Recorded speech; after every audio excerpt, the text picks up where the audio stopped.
Obrigado, senador. Inicialmente, eu gostaria de cumprimentar a mesa, na pessoa do professor Anani, da nossa presidenta Cida, de Elisa, do senador, de Islene, Soinca. Queria fazer menção à presença no plenário do deputado Jean Willis, que já foi citado, da secretária Marise Nogueira, secretária do GDF, do Ivair Augusto dos Santos, a outras pessoas presentes, às quais eu farei menção ao longo da fala. Bom, eu vou tentar, respeitando o tempo proposto pelo senador, abordar 5 aspectos, mas alguns deles já foram abordados pela nossa presidenta Cida Abreu, e 2 deles são meros registros que precisam ser feitos, e registros esses que eu aprendi a fazer com Elisa. O primeiro deles diz respeito ao papel do Abdias para a nossa geração de ativistas, né, a influência que o Abdias teve no nosso processo de formação política. O segundo deles é o legado artístico de Abdias. Em vários momentos que estive com Elisa, fiz menção ao legado político de Abdias, e Elisa sempre chamou a atenção para esse aspecto, que é essa dimensão do Abdias como poeta, como escritor. Dando sequência a isso, um aspecto importante sobre o qual vou me deter mais, que é o legado político-institucional do Abdias, né?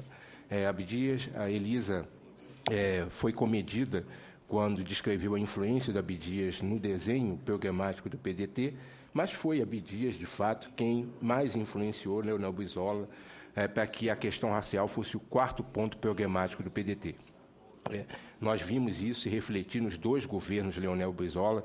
Eu anotei aqui, enquanto ouvi as falas, nós tivemos composições de governo em 82, no Rio de Janeiro, com um secretariado com 7 secretários de Estado negros. Tivemos o próprio Abdias, Carlos Alberto Oliveira Caó, secretário de Trabalho, Edialeira Nascimento, secretário de Desenvolvimento Social, José Miguel, secretário de Agricultura, Luiz Antônio Souza Batista, Carlos Magno Nazaré Cerqueira, foi comandante da Polícia Militar do Rio de Janeiro, Wanda Ferreira, sem deixar no plano secundário que o secretário de Educação, Leonel Brizola, era Darcy Ribeiro, né? Então, isso dispensa outras considerações sobre o que foi o investimento feito por essa geração na construção dessa política. Certamente, essas iniciativas, no âmbito do Estado do Rio de Janeiro, influenciaram o presidente José Sarney para que ele pudesse tomar a iniciativa de criar a Fundação Cultural Palmares. Já foi citado aqui, teve o Carlos Moura como seu primeiro presidente, e Cida já fez uma série de considerações que demonstram para nós o estado da arte da Palmares hoje. Queria também registrar que acho que isso, embora tenha ficado perceptível, muitas vezes há um subtexto de que nós negros e negras não conseguimos nos reconhecer. E é motivo de orgulho, Cida, para mim, ver você fazer essa referência ao Carlos Moura. Isso demonstra o grau de maturidade que nós alcançamos e que a construção da Palmares do futuro se dá a partir do que foi construído no passado pelos presidentes que antecederam você, começando por Carlos Moura. Você deu um exemplo de política, deu um exemplo de maturidade, e isso precisa ficar registrado. Caindo agora já no que me compete, que é falar da CEPI, nós estamos, sob o ponto de vista da CEPI, vivenciando uma janela de oportunidades que acontece entre os anos de 2015 a 2022. A ministra Luísa já havia enfatizado isso, a ministra Nilma tem reiterado essa compreensão. Nós estamos vivendo, tanto no cenário internacional quanto no cenário nacional, a vigência concomitante de vários elementos que nos dão uma perspectiva bastante positiva, levando em consideração que nós teremos até o final da década de 20 o fenômeno do bônus demográfico, que nos permite aproveitar para esse momento histórico para corrigir algumas distorções, considerando que, a partir desse momento, nós teremos uma alteração do perfil etário brasileiro, do perfil demográfico, e determinadas correções não poderão ser feitas. Nesse sentido, chama a atenção a importância das ações que visem reduzir os níveis de mortalidade de jovens negros e negros, porque esta variável demográfica e esse nível de mortalidade já tem um peso demográfico, é uma variável ainda fora de controle e é uma variável que pode comprometer o bônus demográfico. Porque, se nós conseguimos reverter essa variável, nós não apenas teremos, enquanto sociedade, a possibilidade de usufruir esse bônus demográfico, como também teremos a perspectiva de consolidar nos próximos 15 anos uma maioria absoluta de pessoas negras constituindo a sociedade brasileira. Nós chegaremos a alguma coisa em torno de 60% de pessoas pretas e pardas constituindo a sociedade brasileira. Bom, sob o ponto de vista da CEPI, nós temos no cenário internacional ainda a vigência do Plano de Ação de Durban, que ainda continua a produzir efeitos. Nós temos a década dos afrodescendentes, que o ministro Guilherme fez menção aqui.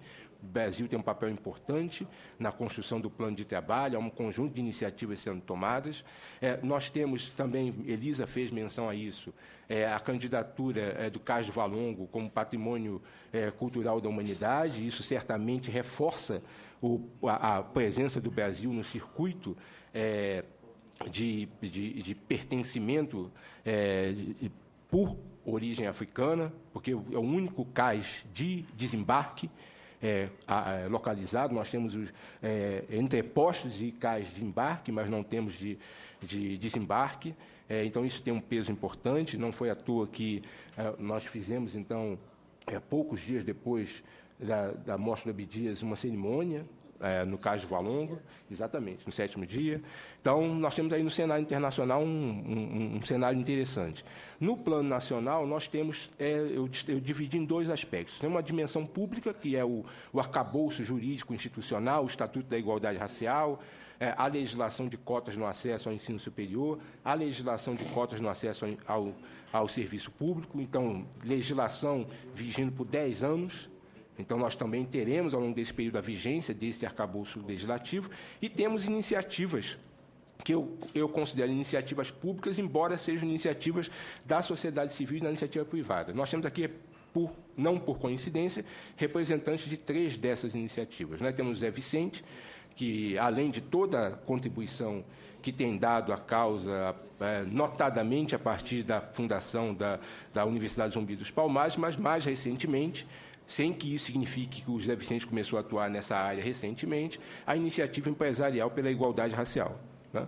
Uma iniciativa que o Zé Vicente mobilizou grandes empresas privadas brasileiras em torno de uma carta de princípios que busca implementar ações afirmativas no ambiente empresarial. Iniciativa que o Zé Vicente, verdade seja dita, já vinha tomando há vários anos. Temos ao lado do Zé Vicente Humberto Adame, né, coordenador da Comissão da Verdade e da Escravidão da Ordem dos Advogados do Brasil. Também outra iniciativa com um potencial estruturante enorme. E temos o Mário Teodoro, que eu vou repetir aqui o que já disse a ele à época. Não, o senador Paim disse, fez parte da CEPI. Mário Teodoro foi secretário executivo da CEPI. Disse a ele, à época que ele era secretário executivo, que colaborou bastante, porque à época eu era consultor da SUPI, Superintendência de Igualdade Racial do Estado do Rio de Janeiro. Foi uma honra para a CEPI ter alguém da envergadura do Mário Teodoro, de quem eu tenho o privilégio de privar a amizade, como secretário executivo da CEPI. Seguramente disse a ele, quando eu fui convidado para assumir a função, que eu estava assustado com várias coisas, e talvez o que mais me assustasse era sentar numa cadeira que tinha sido ocupada por ele. Então... Só queria muito agradecer a CEPIR por ter devolvido ele para nós, que fazia uma falta aqui. Agora eu sei que eu sou comandante naquela consultoria que é ele. Se depender de mim, eu levo ele de volta para...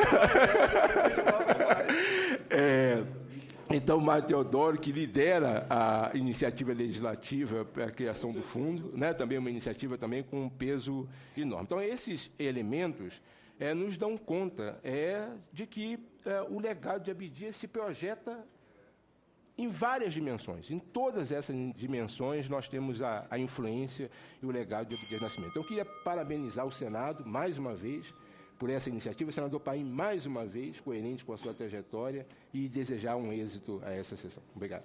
Tudo bem, Giovanni Harvey, secretário executivo da CEPIR. Eu queria convidar agora para uma saudação, porque ele vai ter que se retirar. É o IRAD, né? IRAD Agrari, da comunidade Bahá'í brasileira, que também é representante da Comissão de Combate à Intolerância Religiosa. Você pega o telefone sem fio aqui, pode ser, e você fará uma saudação aqui, já que você vai ter que se retirar. O telefone sem fio está aqui, né? Por favor, é uma honra para todos nós. Senador Paim, uma honra. Obrigado por quebrar o protocolo. Peço desculpa aos demais aqui na mesa. Na verdade, quem deveria estar aqui é o querido companheiro Ivanir dos Santos, mas ele não pôde estar presente. Elisa, muito gentilmente, me convocou a fazer a vez aqui de usar a palavra para falar sobre a Comissão de Combate à Intolerância Religiosa. Você permite que eu diga para você usar o microfone, que sabe que eu pedi para você usar o telefone. Aí não dá, né? Para o telefone não dá. Mas é que eu estou passando a mensagem já para o Ivanir também, à distância. Quando Elisa me pediu para falar sobre a comissão, eu não pude deixar de lembrar um fato muito marcante, porque é a Comissão de Combate à Intolerância Religiosa no Rio de Janeiro que puxa a caminhada já conhecida de todos vocês, que todos os anos acontece no mês de setembro, a próxima agora dia 21 de setembro, no Rio de Janeiro, na praia de Copacabana. Numa dessas caminhadas, eu acredito, Elisa, me ajude com a memória, talvez a última que o nosso saudoso Abdias participou, talvez um ano antes da sua passagem. Foi isso? Eu acho que foi a primeira. Eu acho que foi a primeira das marchas. Mas enfim, vamos ver. Mas era uma que dois jovens, Humberto Adame e eu, queríamos fugir da chuva, porque chovia torrencialmente. E quando nós vimos Abdias, impávido, inamovível, claro, com Elisa como sua apoiadora. De cadeira de rodas. De cadeira de rodas, debaixo d'água, eu me senti tão pequeno. Eu falei, olhei para a cara do Humberto me puxando do tipo, vamos indo, eu puxando ele, vem para cá, e nós dois ficamos. Temos foto lá, né?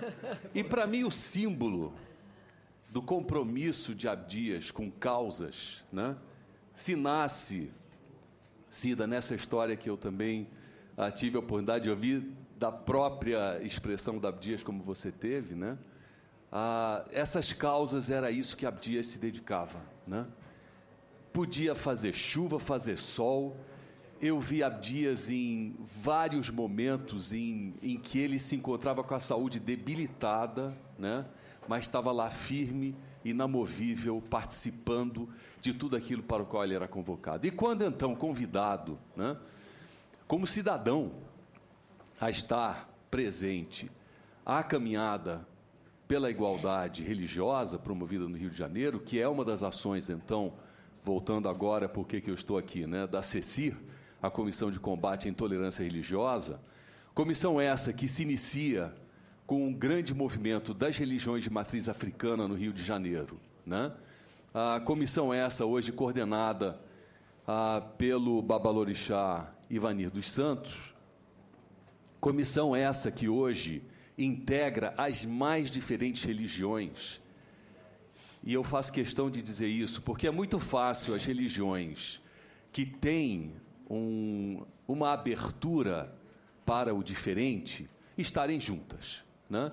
Então é muito fácil a comunidade Bahá'í estar lá, é muito fácil os judeus estarem lá, é muito fácil muçulmanos estarem lá, porque tem essa tendência à abertura. Mas não é muito fácil evangélicos, neopentecostais estarem lá.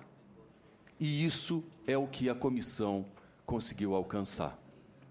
E isso, eu diria, talvez, um dos grandes projetos de nação que Abdias trouxe a todos nós, que era ver esse momento de integração acontecer.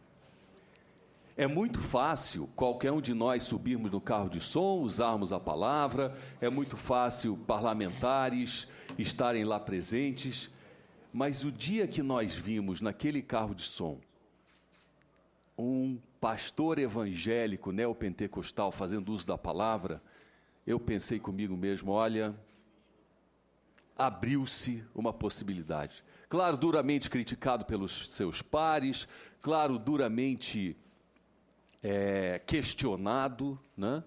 Mas eu acho que é isso que é o papel de uma comissão de combate à intolerância religiosa. Ver aonde há intolerância religiosa e ver como é que nós podemos nos unir, como é que nós podemos ver que, apesar de chamarmos por nomes diferentes, né, é o mesmo Criador, é a mesma essência que nós buscamos encontrar enquanto a nossa dimensão religiosa. Então, senador, agradeço a oportunidade da CECIR.